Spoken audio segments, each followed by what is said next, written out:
It's back. So, the car is obviously back.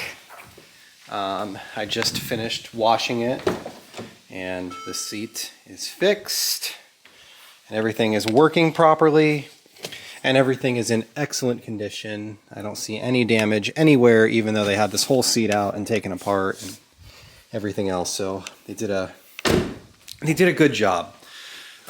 So let me kind of talk through what happened.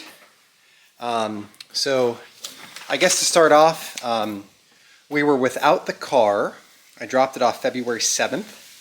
I picked it up today, which is March 16th. So we were technically without the car for 5 weeks plus 2 days. So I dropped it off on a Monday. I got it on Wednesday, 5 weeks later. So 5 weeks and 2 days. We missed it. It's a good car. It runs good. Jessica really likes it. You know, it's the reason why we bought it. So, you know, it kind of sucks that it broke, but we paid $0 to have it fixed. We were without the car for 5 weeks, which was mostly a parts issue because we're still dealing with COVID. It's, you know, the beginning of 2022. So when the car went in, like I mentioned, the problem was that the back of the seat would not move back.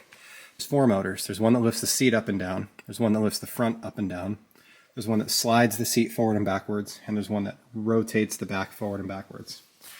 So they, looking at the parts diagram, ordered something called an inclination motor. And it's in the base of the seat, like right in here. So they ordered that inclination motor and it came in, and it turns out that that's the motor that actually makes the bottom of the seat incline or not incline. And you could think, well, that's stupid. Why would they order that? Obviously, it's not what they needed. But if you look at the parts diagram, they don't actually show the motor that is in the back of the seat. And the reason for that is because that motor is not replaceable without replacing the back of the seat, which seems kind of dumb. And I don't know why Mercedes chose to do it that way. There's some engineering reason, I'm sure, why it was done that way, why the motor is not removable when the other 3 are. But they ordered this inclination motor thinking that that was what inclined the backrest, and it turns out that it wasn't. So that took about a week to come in. It came in, they realized it was the wrong part. They did a little bit more research. They called Mercedes. Mercedes told them that they needed to order the entire back of the seat frame. So they ordered the seat frame, and that took 3 weeks to come in. So now we're at week, 3.5, 4, somewhere in that neck of the woods by the time that back came in. So they installed it in the car, and then they had trouble getting it to initialize, getting the module to actually read, because the seat, it's not just a motor, but there's also a position sensor that knows where the seat is, so that it knows for the memory positions and for the limits of the motor where to adjust to. So obviously it took them a little while to get that initialized. They had to work with Mercedes-Benz. There was a firmware update that needed to be done on a piece of equipment to make that work. So they got that done, and then they got the seat initialized, and things are working.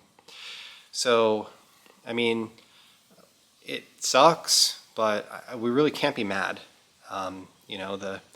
We've had 5 Mercedes ourselves. We had 5 Mercedes ourselves and put about 200,000 miles on them in the last 7 years. And really, this is the first time that we've been without a car for longer than a day. And previous to that, my parents actually had 4 Mercedes that all had no issues as well. So I would say my experience with the car brand has been very good. They gave us a loaner the entire time that we were without the car. We started off with a GLE 350 for the first week. And then they swapped us into an A200 sedan, which was mostly because it was a comparable vehicle, but also because the GLE that we had a lot of miles on it, and they needed to swap it out and sell it. So they asked me to bring that in and swap them. Those 2 cars were fine. I'll do separate videos on my thoughts on each of them, just to did a little review. But we're happy to have this back. The one thing that does kind of suck is, you know, it's a lease. So we made the lease payment. We didn't have this car. We had a different car. So you could say like the value's there, but that's one less month that we're going to get to experience this vehicle unless we buy it out, which kind of sucks because she really likes the car. And we may buy it out, so who knows, maybe it's moot. But anyway, car's back, works well, everything's good, we're happy with it. So I'm back to washing 3 cars a week.